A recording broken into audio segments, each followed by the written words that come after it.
Hey everyone, ready to kick your brain into high gear? We're going deep on a source called Boost Your Brain Power. 7 proven hacks for peak productivity. All about, squeezing out every ounce of productivity, and they say it's all backed by science, so that's cool. You know what's interesting about this source? It's like, it's not just about some one magic trick for your brain. It's all about how, like, all these different parts of your life, like, come together to make your brain, like, seriously powerful. Right. Okay, so let's break it down. First up, sleep. Gotta admit, I've pulled my fair share of all-nighters thinking, oh, I can totally outsmart sleep. But this source, it really makes you think twice about, like, just how important sleep really is. Yeah, and it's wild how sleep affects, like, specific stuff your brain does. Yeah. Matthew Walker, in his book, Why We Sleep, he really gets into, like, the nuts and bolts of what happens when you don't get enough. Like, did you know that when you're sleep deprived, the prefrontal cortex, the part that, like, makes decisions and thinks hard stuff, it actually shrinks? Whoa, okay, so it's not just about feeling, like, a little tired. It's actually messing with your brain's ability to, like, do its thing. They recommend, like, 7 to 9 hours. I mean, that seems like a lot, right? But if it means, like, a sharper, more focused brain, I'm in, you know? How do we actually make that happen, though? Well, they suggest, even on weekends, like, stick to a sleep schedule. Yeah. It's tough, but it really helps your body get in sync with, like, when to sleep and wake up. And, put that phone down before bed. That blue light, it messes with your melatonin production, Oh, yeah, I've heard about that. It's like you're tricking your brain into thinking it's still daytime, right? So Right. better to switch to a good book before bed then. Exactly. Mhm. Having, like, a little routine before bed, it helps too. Signals to your body that it's, time to chill out. Even just like a warm bath or some relaxing tunes. So we've got the sleep foundation laid. Now let's talk about something that gets your heart pumping, exercise. I've always felt like after a good workout, I think clearer. But what does the science say about that? Oh, get this. John Rady in Spark, he says that even just one workout can increase this protein, BDNF, and that helps your brain grow new cells and helps you focus for, like, up to 2 hours. It's like a brain power up. Seriously, so even a quick walk could help me focus better. Totally. And if you can squeeze in, like, 150 minutes of, brisk walking, swimming, that kind of thing, Mm-hmm. and some strength training each week, you'll be giving your brain a huge advantage. And they emphasize, like, doing something you actually enjoy, which makes sense. If it feels like a chore, you won't stick with it. Okay, so sleep, check. Exercise, check. What about, what we're putting into our bodies? Ooh, this is where it gets interesting. So, did you know your brain uses up a crazy 20% of all your energy? It's like this high-performance engine that needs the good stuff, right? So maybe those chips aren't the best brain food, huh? Probably not the best choice. Fernando Gomez-Pinilla's research shows that, like, specific nutrients, they really impact how your brain works. Like omega-3 fatty acids, you find those in, like, salmon, right? And they're super important for building those brain cell membranes and helping them, like, talk to each other better. So omega-3s are good for the brain and the heart. Double win. What else should I be putting on my grocery list? Antioxidants. Those are in all those colorful fruits and veggies. They protect your brain cells from damage. Oh, and don't underestimate those leafy greens like spinach, packed with folate, which is super important for how your brain works. Okay, salmon, berries, spinach. This is starting to sound like a pretty delicious brain-boosting menu. Anything else I should add? Actually, yeah. Nuts and seeds, they're a great source of vitamin E, another powerful antioxidant. And get this, even dark chocolate can give your brain a little boost. It's got these things called flavonoids that can help with memory and learning. Wait, did you say dark chocolate? Now you're speaking my language. Yeah. So, fueling my brain with yummy food, getting enough sleep, and exercising, it all seems pretty straightforward so far. What's next? All right, let's talk about something maybe a little more out there, but the science is pretty fascinating. Mindfulness and meditation. I know you're into this stuff, so what are your thoughts on this? I am. Always been intrigued by mindfulness, but making it a habit is tough. Is there, like, any real proof that it actually changes your brain? There is a study, back in 2015, they found that meditation can actually make the gray matter in your brain denser, like the parts that handle memory and learning. It's like lifting weights for your brain, making it stronger and more flexible. Wow, so it's not just about feeling zen, it's actually changing the physical structure of your brain. That's incredible. But 10 to 15 minutes every day, it's hard to fit that in. Are there other ways to be more mindful? Of course. Even just taking a few deep breaths throughout the day, that can help calm your nerves and bring you back to, like, right now. You can even try mindful walking, just paying attention to like how your feet feel on the ground, the rhythm of your breath. So it's about finding these little moments throughout the day to just be present, even if it's just for like a minute or two. Exactly. It's about making mindfulness a part of your life, not just another thing on your to-do list, you know? Okay, so we've got sleep, exercise, diet, and mindfulness. All those are like the foundation for a healthy, high-functioning brain, right? But what about actually, getting stuff done? Always looking for ways to be more productive. So I'm curious, what does the source say about that? Well, let's talk about a technique that's gotten really popular lately, the Pomodoro Technique. Have you ever tried it? I've heard of it, but I don't know. I'm kind of skeptical. Like when I get in the zone, I don't want to stop every 25 minutes, What makes this technique so effective? Oh, it's not about like stopping your flow. It's more like, working with how your attention actually works.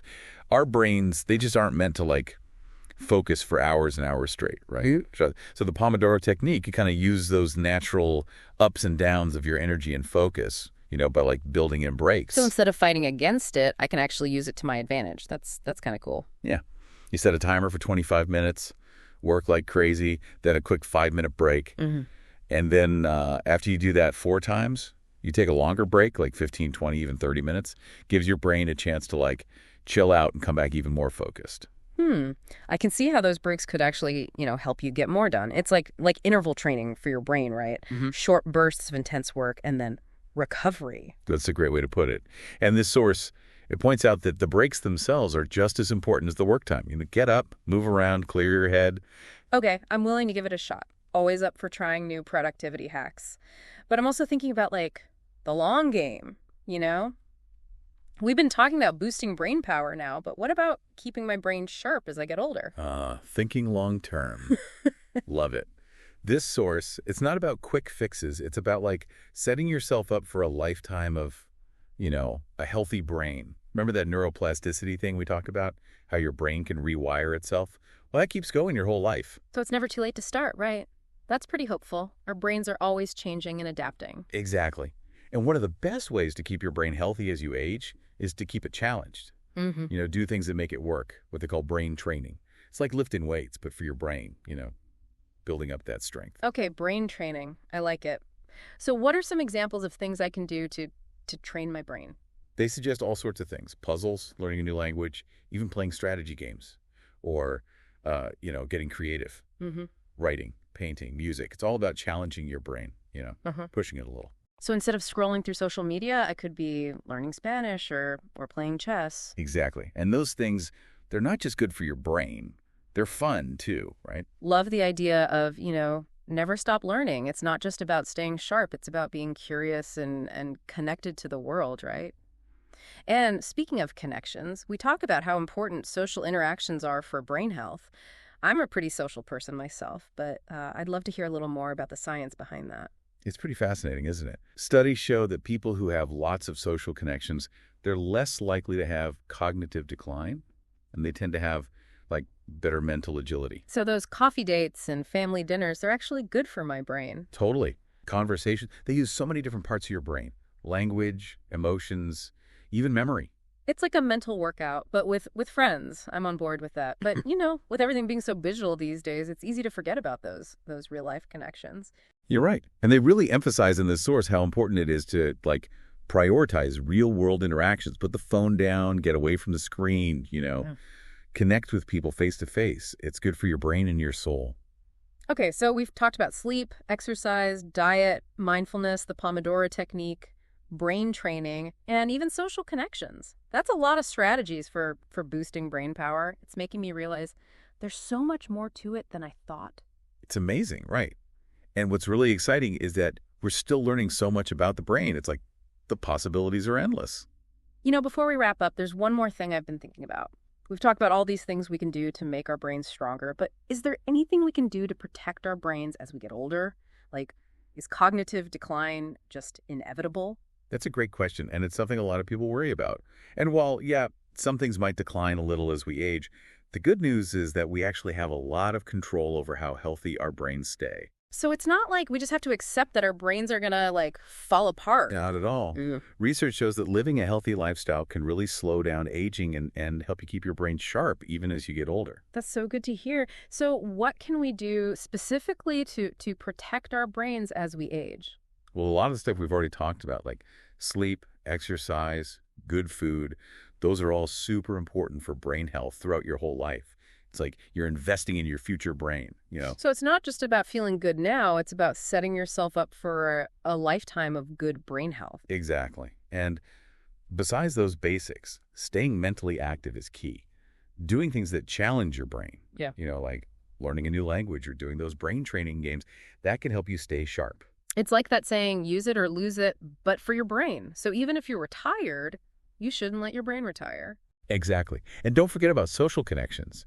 Staying connected to people, having those meaningful conversations, that gives you a sense of purpose, and that's really important for keeping your brain healthy as you age. This has been such an eye-opening conversation. I feel like I have a whole new understanding of how my brain works and what I can do to take care of it. I'm so glad to hear that.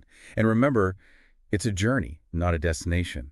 It's about those small, consistent choices you make every day that, nourish your mind and help you live a more vibrant life. I love that. Well, I think it's time for us to wrap up this deep dive. It's been such a pleasure exploring all this with you. The pleasure was all mine. And until next time, keep those brains buzzing. And remember, the power to unlock your full potential, it's all inside you.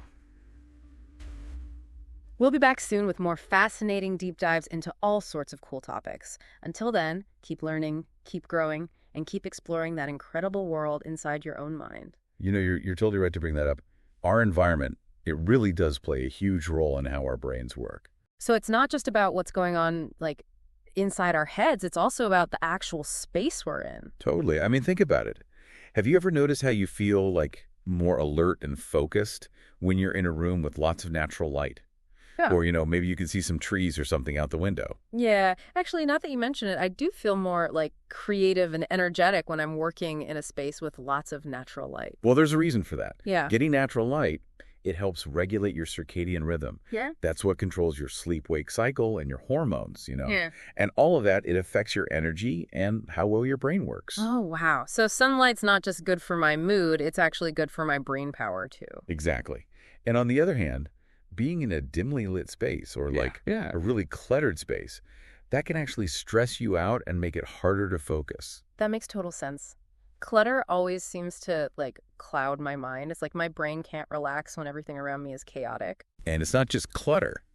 Noise pollution, too, that can really mess with your brain. I mean, try concentrating when there's, like, construction going on outside or, loud music blasting. It's almost impossible. I can feel my stress level, like, skyrocketing when I'm in a noisy environment. So creating a brain-friendly environment, it's about more than just having a clean desk, right? It's about being aware of, like, the sights and sounds and even the air quality, Absolutely. It's Yeah. about, like, designing a space that actually helps your brain work better, a Well- space where it can thrive, Man, we've covered so much in this deep dive. Sleep, exercise, diet, mindfulness, that Pomodoro thing, brain training, social connections, and even, like, how our environment affects us. It's really made me realize how much I didn't know about, how my brain works. It is pretty amazing, isn't it? And what's really cool is we're learning new things about the brain all the time. Yeah. The possibilities are, like, endless. Well, before we wrap things up, I have one last question. Mhm. We've talked about all these ways to boost our brain power, but is there anything we can do to, like, protect our brains as we get older? I mean, is cognitive decline just a part of getting older? That's a great question, and a lot of people wonder about that. And while, yes, some cognitive functions might decline a bit with age, the good news is we actually have a lot more control over our brain health than we think.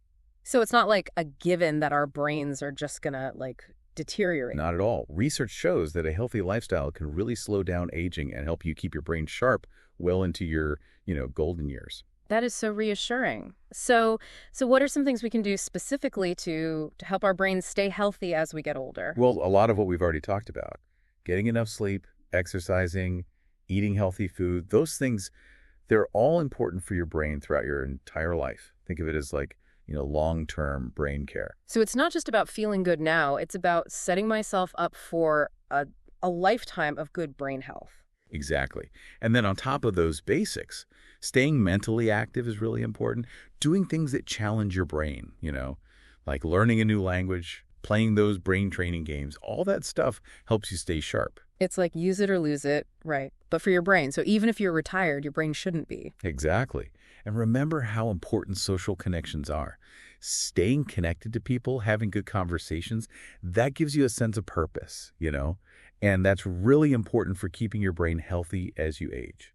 This deep dive has been like a total eye-opener. I feel like I understand my brain so much better now, and I have some ideas about how to take care of it. I'm so happy to hear that. And remember, it's a journey, not a destination. It's about making those small, consistent choices that nourish your mind. Yeah. And those choices, they can really help you live a more fulfilling life. Couldn't have said it better myself. Well, I think it's time for us to wrap up this episode. It's been so much fun exploring all of this with you. The pleasure was all mine. Until next time, keep those brains buzzing. And remember, the power to unlock your full potential, it's all inside you. We'll be back soon with more deep dives into, well, all sorts of cool stuff. Until then, keep learning, keep growing, and keep exploring that amazing world inside your own mind.